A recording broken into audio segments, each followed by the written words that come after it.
Magandang araw po sa inyo dyan mga kababayan.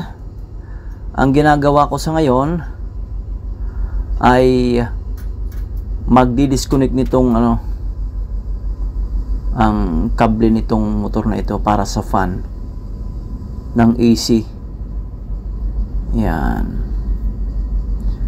So bago ko po ito inopen na box, bago ko to sinimulan, in-isolate ko muna yung kanyang breaker para walang power. Ganun lagi po tayo basta tayo ay magdi-disconnect ng kable, kailangan walang power, masiguro natin yon. Kahit pa sabihin natin na in-off na natin ang breaker, kailangan testingin natin kapag na-open na.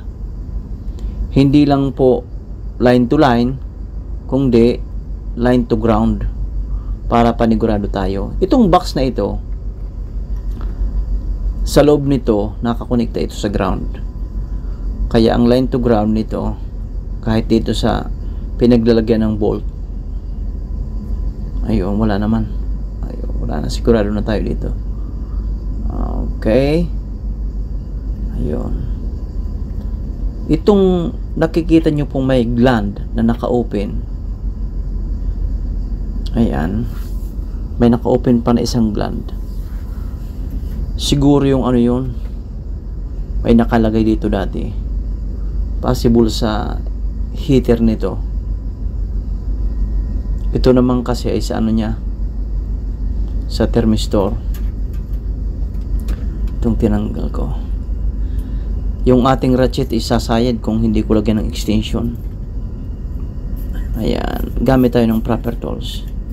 Hindi ko na kailangan dito mag-gloves sa ating sa disclaimer diyan.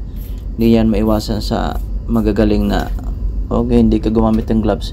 So sa akin, komportable naman ako na hindi na gumamit ng gloves sa pagtanggal nitong nut. Minsan pag gumamit tayo ng gloves, mahirap hawakin ang maliit na nut. Ang makakaintindi lang yan yung mga nakaka-experience. Pero pagka ganito, hindi na ako gumagamit ng gloves. Ayun, tingnan mo, hirapan nga akong hawakan kahit walang gloves. Ang may problema dito, yung fan, maaring ang bearing, kasi sobrang ingay. Kaya nag-request ang engineer na tanggalin ko daw ang kable o ang koneksyon. Yan.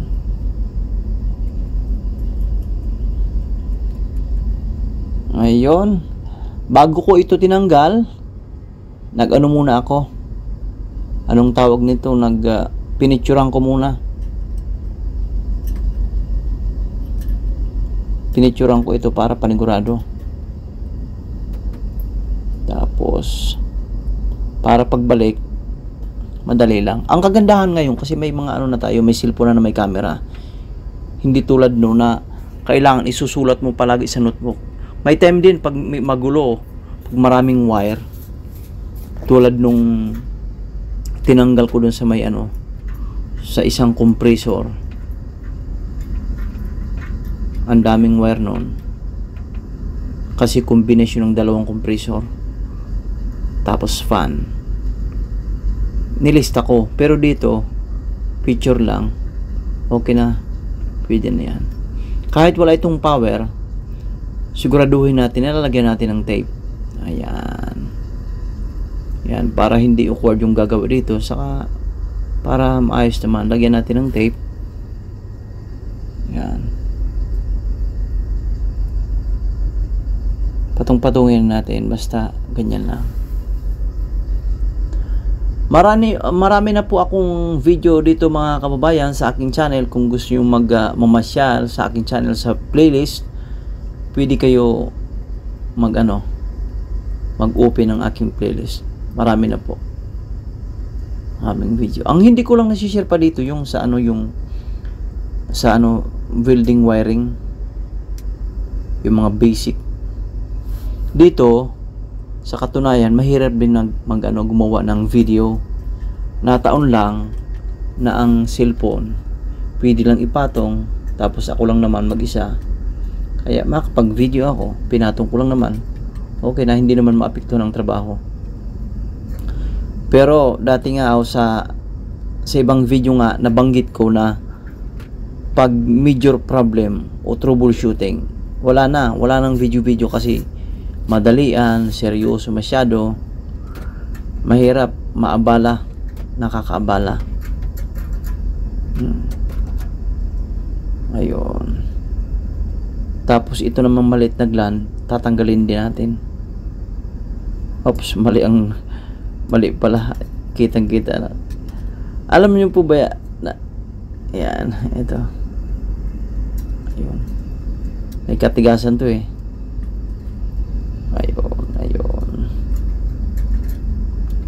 Ayun. Kuha ka ngayon. Matigas oh. Itong kable, ang haba nito dati. Kasi pangalawang tanggal ko na ito, ang haba nito dati. Ngayon nagkasugat-sugat na. Tingnan niyo po ang motor oh. Kasi lumang-luma na. Yung cover ng fan may butas-butas na. Lagyan din natin ng tape syempre, para safe tayo. Ang magtatanggal nito, kababayan din natin. Ang magtatanggal ng motor nito. Ayun, tropa natin yun. Fitter.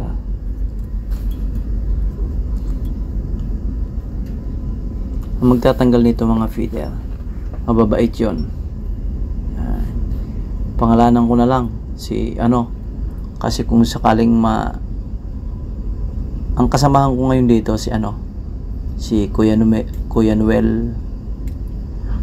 Noel B, tapos si Mar, tapos si Eric, tapos si Kuya Rumi. Mababait lahat yun. Ayun, nakita nyo po mga kababayan, ang connection na yan ay Delta. Nakita nyo po Delta po ang connection na yan.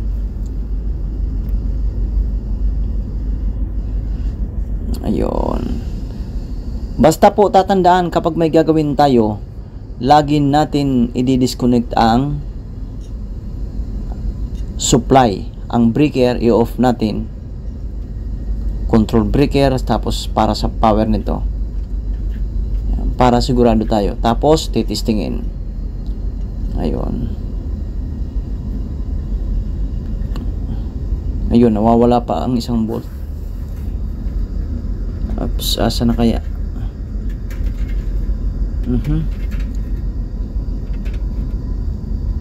Ayun. Hindi ko makita. Dito lang yun eh. Yan, dito lang yun. Ay baka nasa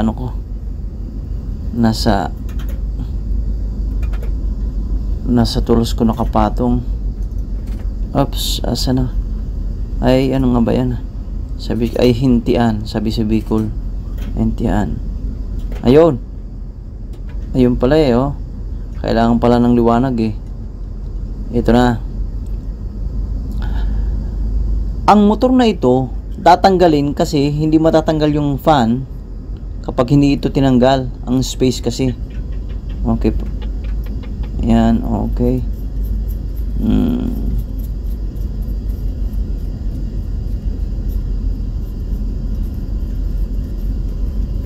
Ayun oh.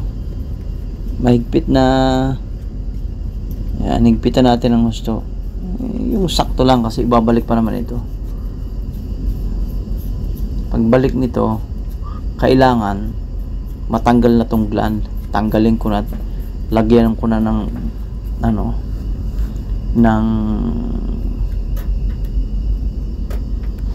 blind grommet o pang ito na po yun mga kababayan, nakikita nyo po ang fan. Ayan, ang camera doon ko lang pinatong sa may ilaw kung saan nakalagay itong motor. Nandiyan yung fan. Ayun, nakapuli lang ito. Yan ang mukha nito. Ayun po mga kababayan. Tatandaan po natin, laging naka-off ang supply. Maraming salamat po sa inyo dyan mga kababayan, sa inyong panonood. Andyan po, makikita nyo, nandyan ang breaker para sa ating ka-off na yun. Para sa motor na yun, andyan ang control breaker. Okay po, bye bye.